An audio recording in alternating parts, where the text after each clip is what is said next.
Salut, HP Forza Flux Truggy, donc issu haute body, issu mignon par chez Baboon. Baboon qui n'a pas encore de Truggy dans sa collection et qui a donc envie d'essayer ça. Ce qui pique sur cet engin au départ, c'est le prix. Ce qu'on apprécie bien sûr, c'est quand même la qualité des alus et le poids final de 4,5 kg. Ce qui nous pique en loisir, c'est le prix. Pour les gens qui roulent le circuit, ça pique moins parce que eux, si tu prends un châssis haute body complète, tu payes 850 €, 750, 850, juste le châssis sans l'électro. Là, on a un RTR 850. Ce qui est vraiment dommage, ce sont les ressorts de suspension que tu reçois avec, sortis de la boîte. Ça, c'est vraiment le truc que personne n'a compris. L'engin, t'as beau t'arrêter tes suspects à fond, t'as beau rouler avec une 4S super légère, il est trop bas et il va frotter à gogo.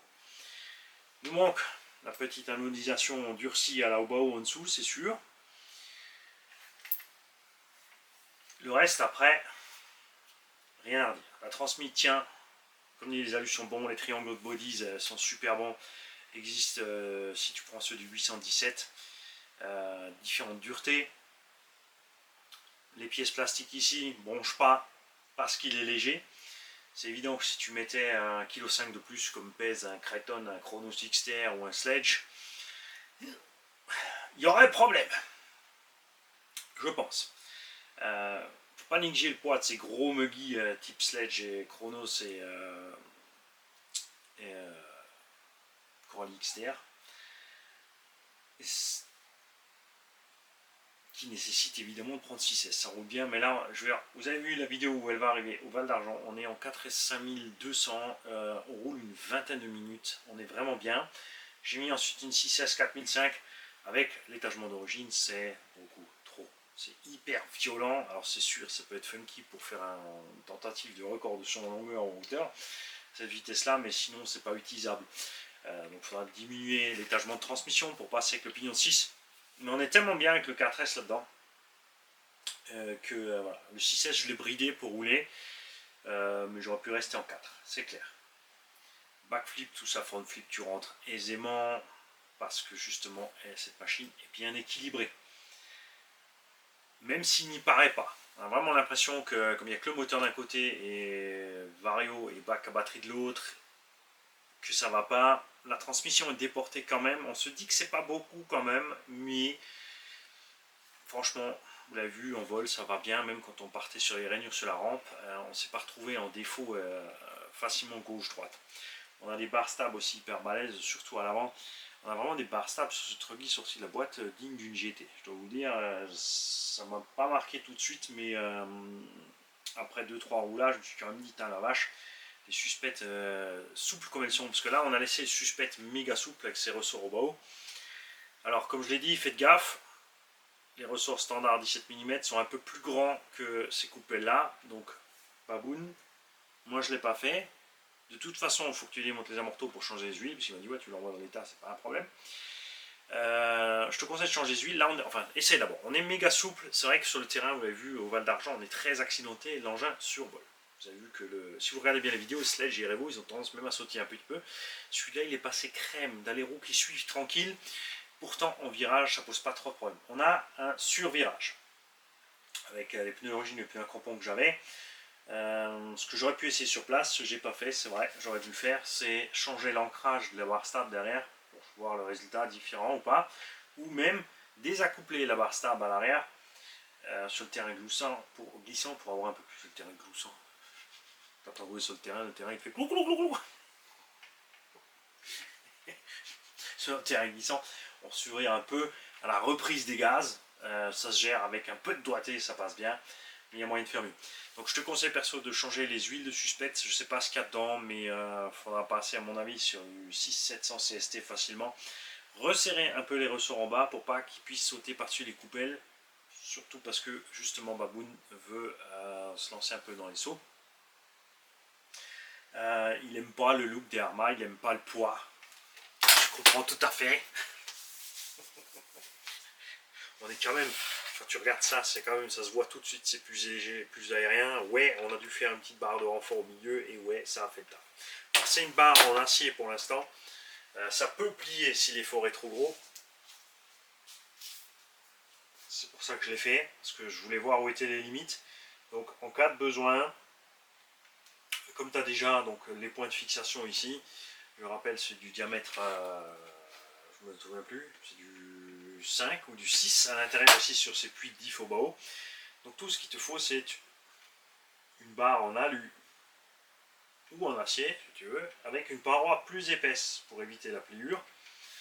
Tu peux aussi monter autre chose, hein. Rien ne t'empêche de mettre une barre pleine de devant jusque derrière que tu as fileté devant et derrière. Tu peux percer dans l'axe, tu files ta M4 et tu peux visser ça dessus direct dessus, comme ça il n'y aura plus de mouvement possible ni devant ni derrière. Je te laisse voir ça. Moi j'ai envoyé du backflip, j'ai tenté du double mais j'étais un peu trop juste au sol si je me souviens bien, mais tout s'est bien passé. On n'a vraiment plus eu de mouvement bizarre là-dessus. Le cerveau mériterait plus costaud, mais si tu te lances dans les sauts, je dirais reste une fois que je suis là. À un moment ou à un autre, il va lâcher sur les gamelles ou autres. Si tu prends des gamelles sur les essuies, à un moment ou à un autre, il va prendre un coup de trop. Et ça va peut-être lâcher, mais t'as vu qu'il tiendra quand même un petit bout de temps. Sur le circuit, vous avez vu, c'était un peu juste. J'ai augmenté la prétention ici, la précontrainte du. Augmenté la précontrainte. Il y a peut-être une vis de réglage comme ça sur le plumeau. On va peut-être le détendre un peu là-bas dessus. Et j'ai augmenté donc le tarage de mon ressort de sauve-cerveau, mais j'avais toujours ce petit sous-virage quand j'arrivais un peu vite. Parce que je vous l'ai montré sur une autre vidéo, même si tu bloques ta direction, on arrive étrangement à faire bouger ce cerveau. Surtout quand il est chaud, on l'a vu sur la vidéo où on était dans le petit parc, où il y a le skatepark, vous l'avez vu. Je l'ai montré à la fin de vidéo, parce que je cherchais ce qui se passait, pourquoi ma direction était si floue, et c'est le cerveau qui nageait sur son axe. Donc globalement, on est content dynamiquement, on est presque content de la solidité. L'erreur fatale, c'est ce renfort arrière étrange, il n'y a rien à faire là. On n'est pas content avec le cerveau, les ressorts sortis de la boîte, parce que les constructeurs te disent toujours, voilà, ils te font des vidéos pubs, ils ont vu rouler la voiture, ils l'ont essayé, et c'est souvent des pilotes de compète qui font les vidéos, ou des gens qui sont habitués à rouler, et tu as du mal à croire qu'il n'y en a pas un de ces gars-là qui a roulé la machine, ou des gars du SAV qui a déballé, qui a testé ce truc, ou roulé, ou ne serait-ce qu'appuyé sur ce suspect, qui s'est pas dit, oh ça va pas là, il y a un problème. Qu'il n'y en ait pas un qui se dise que ouais, 9 kilos ça suffit, et qu'ils aillent en foutre partout dans leur gamme HPI, non comprendre. Bug. Je sais pas ce qu'il aurait passé par la tête avec ça. Et au prix où c'est vendu l'HPI, quand même, l'HPI est dans une gamme de prix, je veux dire, Traxxas. Il y a déjà Horizon Hobby qui ont monté tout leur prix pour aller taquiner les prix Traxxas pour dire voilà, nous on fait aussi bien, donc nous aussi on vend aussi cher. Et HPI de tout temps déjà a eu ce problème de prix, mais là avec ils ont coulé une fois, 2 fois, 3 fois.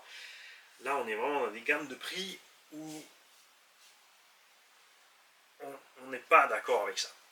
850 € c'est le prix d'un sledge. Sur le sledge, oui, tu as une bosse qui se met dans le moteur, c'est moche. Il faut rajouter soit un support moteur complet à 60 balles, soit tu prends un châssis M2C, un châssis KCRC à venir. Les mecs, allez voir la chaîne Breezer RC. Le châssis Breezer RC arrive, et lui, niveau châssis alu 70-75 T6 que vous pouvez avoir en option, c'est le haut du panier. Ça va être fabriqué en usine, pas juste fraisé machin sur du 6 axes, tout ce que tu veux. Non, il y aura les pliures dedans et l'anodisation durcie. Donc c'est cher, mais voilà, tu sais pourquoi. Là, c'est cher, mais on ne sait pas tout à fait pourquoi. L'électro-cessure est bonne, mais à ce prix-là aussi, on aurait aimé un Vario qui balance du 7.5. On aurait aimé un cerveau entre 15 et 25 kg. Je dis pas forcément un brushless, mais quand même un truc un peu plus rapide et performant que ça. la petite corne de cerveau en alu et les renforts qui ne pient pas et les ressorts qui sont ok pour le poids du véhicule. Ça fait quand même, c'est plein de petits détails, tu vois, qui se cumulent dessus. Le sledge, tu as ton problème de châssis, tu mets comme dit ton truc en une pièce, ton cerveau est lent, mais au moins, bah, il tient, voilà, il tourne lentement, mais il tourne. Mais on va dire, oui, il faut un cerveau. C'est moche. C'est moche. Mais c'est sûr que par contre, le sledge, c'est une enclume par rapport à ça. Mais solidité des trains roulants et du flex châssis, tout ça, machin, il n'y a rien à dire. Là-bas, ça encaisse. On a deux petits soucis sur le sledge, c'est tout. Ça fait quand même beaucoup moins que sur beaucoup d'autres. Bref, les prix, ça part dans tous les sens en ce moment. Tu as des bonnes caisses déjà. Tout d'un coup, tu as des marques qui émergent, qui te sortent des caisses 100-200 euros moins chères que les autres qui font la même chose. Il y en a qui font des trucs super chers où il faut encore attraper des choses. Il y en a qui font des trucs moyens où il n'y a rien qui colle. Il y en a qui font des trucs pas chers, il n'y a rien qui colle. Enfin, il y en a du tout et du n'importe quoi. Et c'est un peu un problème. C'est un problème pour les débutants RC qui vont tomber dans cette mare et se dire qu'est-ce que je prends. Le plus cher n'est pas forcément le meilleur. Le moins cher, c'est pas forcément le moins cher. L'intermédiaire, c'est pas forcément bon non plus. C'est très dur. C'est très dur. Il faut vraiment aviser où tu roules. Comment tu veux rouler, qu'est-ce que tu veux faire avec ta caisse et ton budget. Mais tout ça après d'abord avoir regardé les engins qui te plaisent. Parce que nous, on achète les choses parce que ça nous plaît. Ce Forza, la Caro me plaisait pas trop sur les photos. Quand il est dehors posé sur ses roues, il est sympa. Ce Forza. Mais je l'ai pris parce qu'il me plaît quand même. Ce qui m'intéressait énormément, c'est le poids ridicule de l'engin. Comme dit, à 4,5 kg avec sa batterie 4S, 4,5 kg, 4,6 kg là, sur le terrain, c'est magique. Donc, à toi de peser les pour et les contre de chaque machine. N'hésite pas à avoir plein de chaînes, à avoir l'avis de plein de chaînes. Pour te faire tes idées, regarde aussi les retours d'utilisateurs, les commentaires, les gens ce qu'ils ont dit, parce que c'est pas parce que moi je suis pas content avec un engin que quelqu'un est, que tout le monde n'est pas content. Mais le plus important, comme dit, quand tu demandes les avis aux gens, c'est de savoir comment il roule l'engin. Soit tu les as vus en vrai, soit il y a au moins des vidéos. Parce qu'après, il y en a un qui te dit, moi je roule super fort, et en fait son super fort, ce serait du tendre ailleurs. Il y en a qui te disent, je roule super cool, mais bah, ils allument grave. Et voilà. Donc c'est très dur pour tous. Quand tu n'as pas de notion pour faire tes choix. Moi, je suis un stade, évidemment, comme j'ai dit, j'ai deux boulots et la chaîne. Ce qui me permet de dire, voilà, ça me plaisait pas trop au niveau prix. Ça me plaisait niveau spec et niveau machin. C'était le truc presque un peu nouveau chez HPI pour changer. Je me suis dit, bon, on leur laisse une chance, allez, je le prends, je l'achète. Je suis pas déçu du résultat final. L'engin se comporte super bien, très agréable à conduire. Il est précis, il vole super bien, et très très très facile à gérer en l'air. Donc je suis content global. On est toujours nouveau avec cette histoire d'amour et de haine, comme avec Traxxas, comme avec Horizon V. C'est un problème que j'ai pas chez Obao. Hein. Ça, si vous me demandez pourquoi tu aimes tellement Obao, ben, c'est parce que j'ai pas ce souci chez Obao. Les machines sont moins chères, on a les mêmes résultats quasiment. C'est juste dommage que là en ce moment, pourquoi j'ai pris ça et pas repris un SST, parce que le SST, pour moi, il est vraiment temps qu'il le change. On veut avoir un VS2 Truggy arrivé. Le SST, toujours en conseil.fr, faible, châssis, renfort de châssis, support d'aileron. Le plus chiant, c'est le truc des roues. Tu es obligé de mettre des petits élargisseurs plus 2, plus 4 pour monter des roues standards, plus ou moins, faire gaffe à tes rayons de braquage, tout ça. Après, tu vas me dire, oui, il est pas cher, le SST, tu le prends à 270, 280 euros à peu près, je crois, le roller, on va dire 300. Tu prends la plaque d'un châssis option 70-75, tu prends les renforts 70-75, Ça te coûtera une centaine d'euros. Tu fais 400 euros, tu mets un combo à 150, tu es à 550. Tu mets cerveau et radio, il y a moyen de s'en tirer dans les 600 euros. Tu n'auras pas des triangles aussi costauds que ça. Ils flexent bien, mais à bout d'un moment, ils lâchent quand même. Ils ne sont pas chers à remplacer. Ça, c'est l'avantage au Bao. Les pièces sont facilement disponibles et ne sont pas chères. Il n'y a pas d'option parce que les optionneurs à RPM, tout ça, ne sont absolument pas intéressés par Bao. Ils veulent optionner que les grandes marques américaines. Enfin, les marques américaines, les vendeurs américains. Et,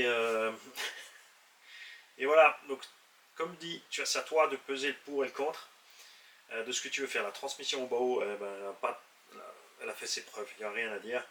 Et franchement, j'attends impatiemment vraiment un VS2 Truggy. Plus que le MTX. Le MTX, c'est un MT15. Donc là, c'est cool, on a un seul, on a un châssis renforcé, une transmission un peu renforcée. Quelques différences un peu sur les protections plastiques en plus, au niveau de la carreau et des supports. Mais j'ai vraiment hâte que Bao nous sorte un VS2 Truggy. Vu qu'ils viennent de sortir à peine le MTX, je pense que c'est pas pour tout de suite qu'on aura ce VS2 Truggy, donc on va devoir attendre.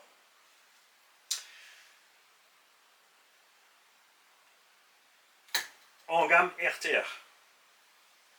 Qu'avons-nous de disponible actuellement encore? On a le Talion. Le Talion, par contre, j'ai découvert qu'il n'existe plus en version normale. Tu es obligé de prendre le Talion EXB. Et le XB RTR, lui, est à 700-720 euros. On est toujours moins cher. On a un excellent combo dessus. On a un cerveau qui est mieux. On a une suspension qui est bien foutue. On a des bras méchamment solides, pas plus solides que ça. Hein. Franchement, les bras bodies, je n'ai pas réussi à en déglinguer. Je veux dire, voilà. On est plus lourd. On est plus lourd définitivement. Et celui-là, il a 4 kg 5. L'autre, il approche avec la batterie dedans, les 5 kg. Il dépasse les 5 kg, même avec un 6S. On n'a pas de problème de flex de châssis à cause de tout l'échafaudage central. Ils ont peut-être même un peu. Sur le XB, on va dire qu'ils ont même exagéré. Je vois des tourelles en 70-75. C'était pas la peine de faire si épaisse, c'était pas la peine de faire les renforts si épais. Par contre, ils ont économisé sur la plaque de châssis, ce qui est assez bizarre. J'aurais mieux vu un châssis un peu plus épais sur le Talion et tout ce qui est renfort et tout ça un tout petit peu moins. Les pneus, c'est pareil, tout comme les pneus d'origine ici, ils sont un peu tout de surface, mais on a un sérieux problème de grippe avec les pneus d'origine du Talion. Et ils peuvent te péter la gueule quand même. Et oui, salut Pichou, ça va. Et mais il est quand même moins cher et t'as rien à changer derrière. C'est des choses à prendre en compte. Les diffs EXB sont plus endurants que les diffs Arma normaux, donc là-bas t'es tranquille aussi. Voilà, comme ça t'as un peu tes pour et tes contre. En RTR, je vois pas qu'est-ce qu'on a d'autre encore entre Truggy dispo RTR actuellement. Alors oui, on a la version donc FS Racing, rebadgée MHD à 650 euros. La version Conrad Riley à 370. Ça fait une grosse différence. Hein. C'est pourtant, je vous assure, exactement le même véhicule. Conrad va peut-être monter les prix après, c'est peut-être pour l'instant le prix de lancement, mais n'empêche que voilà. Hein. 650 balles, je suis pas d'accord parce que l'engin, on va dire, la transmission tient. Tu peux avoir un marquage des noix, des axes, tout ça, mais ça va. Franchement, vous avez vu sur le Riley Raptor, il s'en est super bien sorti niveau transmission. Les plastiques sont plus souples. Les portes-fusées se déchargent plus vite que chez Arma. Déjà sur la version Buggy ou Raptor, alors qu'on a les voies étroites, avec les triangles longs, il y aura plus d'efforts. Je pense personnellement que les triangles, va y avoir de la casse peut-être de triangles. Ça va se dépoper, c'est sûr. Les cardans, tout ça, ça va tenir. Mais on est un cran en dessous. On est un cran en dessous niveau solidité, donc à 650 balles, alors que tu peux l'avoir de l'autre côté à 370, c'est pas cool. À 370, pour moi, c'est une bonne affaire, pareil, pour rouler sur circuit comme on a fait au Val d'Argent, par exemple, sans la grande rampe. C'est pas des engins que je vais aller envoyer en l'air exprès pour voir ce qui se passe. C'est sûr que le Talion est beaucoup plus solide. Donc si tu prends la version MHD à 650 par rapport au Talion EXB à 700, il y a un sérieux problème de qualité entre les deux. Par contre, à 370 et que tu roules le véhicule en conséquence de son prix et de sa solidité, à mon avis, ça va faire un paquet d'heureux. C'est juste dommage que pour l'instant on n'a que le Monster de dispo et pas le Truggy. J'espère qu'ils vont bientôt pouvoir sortir le Truggy. J'espère que MHD n'a pas bloqué là-bas au niveau de l'exclusivité et qu'on ne soit pas coincé. Donc voilà, qu'est-ce qu'on a encore d'autre comme ça en Truggy 4.6 SRTR et en taille 1 8ème rien. Ah ouais, laissez tomber les ZD, laissez tomber. Qu'est-ce qu'on a encore de trucs de faible qualité là, Moto, The Edge et tous ces trucs là qu'on peut trouver, ça c'est pas bon, laissez tomber. Je crois que c'est tout. Hein. Horizon on fait pas de trucs RTR parce que bah, ils ont Horizon c'est Arma, donc ils ont le talion chez eux, ils vont pas se concurrencer tout seuls, ce qui est dommage parce que du coup on perd. Puisque Lozi avait fait un buggy RTR qui était franchement sympa. On aurait bien aimé avoir un Truggy RTR aussi. Ils ont laissé tomber le buggy, le Truggy parce qu'ils ont la gamme Arma de l'autre côté. Donc on perd un concurrent dans l'histoire en fait. Un autre désavantage puisque on perd des concurrents et les prix grimpent. Ça c'est pas cool. Si vous avez en tête quelque chose ou vous avez un véhicule que là que je n'arrive pas à... Parce que là pour l'instant en fait en Truggy RTR c'est vrai qu'on est mal calé. Team Magic fait un buggy mais pas de Truggy. Comme dit Lozi, ils ont laissé tomber. Team Asso font pas de RTR à ce niveau-là. On n'a plus que le Wao, on a un Sudin. Coralie, j'ai oublié le Shogun. Coralie, vous le savez, pour moi, le plastique, je suis pas encore super content avec. Tant qu'il fait chaud, ça va. Quand il fait froid, sous 15 degrés, méfiez-vous, sous 10, faites vraiment gaffe. Mais le Shogun, ça va aller. Pourquoi? Ça va aller parce que contrairement au chrono, c'est surtout au Punisher, on a des roues bien plus légères. Et ça fait une énorme différence. Ces roues beaucoup plus légères. Donc le Shogun, il est placé dans les aussi 600-650, je crois. Il faudrait que j'aille voir. Enfin, vous êtes sur le net, allez voir. T'aimes la tronche ou pas, il est moche. C'est une carrosserie, comme souvent, on n'est pas content avec. Moi, j'aurais bien vu le Shogun avec la carrosserie du Punisher, honnêtement. Et des roues bien plus jolies. Ça, c'est aussi le truc en RTR que les fabricants sous-estiment. C'est que beaucoup d'entre nous qui roulent loisir, on va se diriger plus vers le RTR pour une histoire souvent de look, parce que tous les engins de compète, tu as toujours les jantes à disque avec ignoble. Bon, maintenant, parce qu'il y a justement suffisamment de constructeurs qui font du RTR avec des belles jantes, on peut choper des belles jantes, mais on n'a pas toujours le pneu qui va avec. Tu vois, c'est à prendre en compte aussi. Donc le Corail Shogun, vous ressentirez pas mal aussi, moins cher du coup que le Arma. T'es pas en EXB. EXB, est-ce que c'est utile? Les diffs autobloquants, est-ce que c'est utile? Perso, sur le Mojave, je m'éclate bien avec ces diffs EXB, un central et un avant, ok. L'arrière, ça sert à vraiment pas à grand chose, surtout pas quand tu as des pneus avec du grip. Ceux qui ont des Creighton EXB le savent bien. Dès que tu mets un coup de gaz de trop, tu es parti sur une seule roue à la verticale.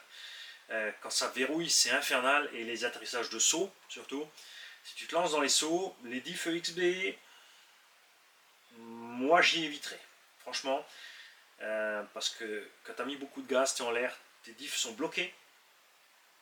Ou si tu le fais trop près du sol, trop tard, tu es à 2-3 cm du sol, tu as rectifié ta situation en l'air, tu vas arriver sur tes fers, mais tes diffs sont encore bloqués. Quand une roue va taper, tu vas déjà balancer un coup dans ta transmis, et du coup il y en a plein qui cassent les couronnes. Chez Traxxas, en Truggy, je parle de Truggy maintenant, hein, pas de Muggy. Pour moi, un Truggy, c'est un engin avec des roues plus fines et plus hautes, comme ça. Les Muggy, je te parle Sledge, Creighton, Chronos, tout ça. Ça pour moi, c'est des Muggy, des engins avec des grosses roues. Mais vraiment en Truggy RTR, c'est vrai que c'est un peu à la ramasse. C'est une catégorie, je ne sais pas si c'est parce que les gens préfèrent les Muggy, ils sont tous dirigés vers les engins avec les roues plus grosses, que c'est une catégorie qui est un peu boudée par les fabricants. Traxxas s'appelle Sledge. C'est pas un monster parce qu'il n'y a pas de la boîte de réduction tout le tralala. C'est un Muggy. Mais Traxxas non plus n'a pas de Truggy. En fait. Alors c'est vrai que le Sledge, tu pourrais facilement le transformer en Truggy, mais ça reste un poids lourd. Ce qui me plaît, moi, dans cette histoire de Truggy, ce sont les...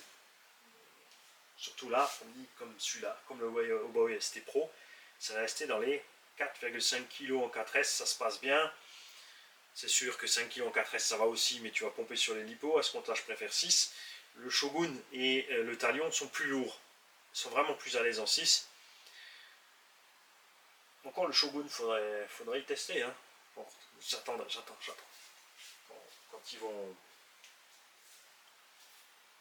vont avoir un autre plastique et ils vont changer la qualité des alus pour pouvoir descendre un peu le poids.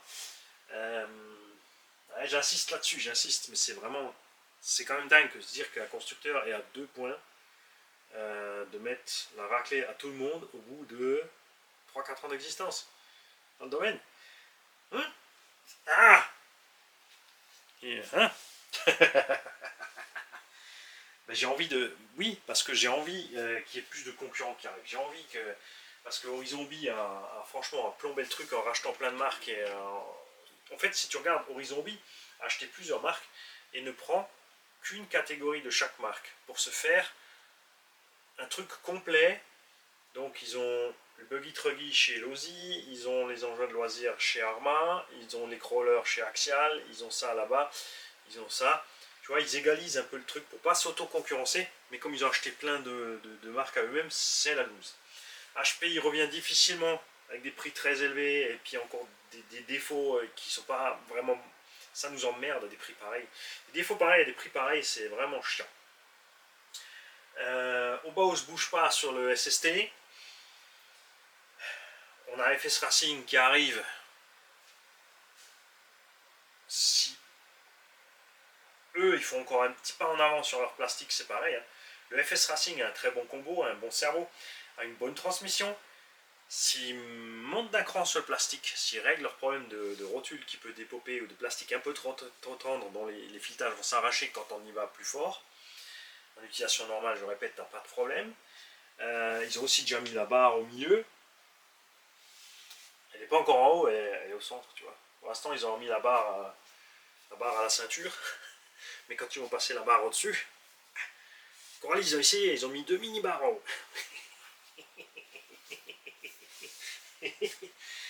Donc je suis content de ça. Il y a HLR qui arrive avec un Muggy. En Truggy, ils font plus rien. Alors,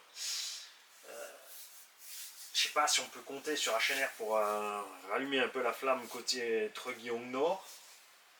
On se retrouve avec des engins de compète, mais avant on pouvait avoir un petit RTR, tu vois.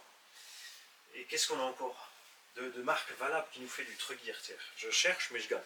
Donc si vous avez des idées, si vous savez, si vous en avez, faites-nous signe. Parce que pour l'instant, je dirais que la catégorie Truggy RTR, dans des poids acceptables de 4,5 à 5 kg grand maxi avec la lipo, ils sont à la dèche. Salut tout le monde.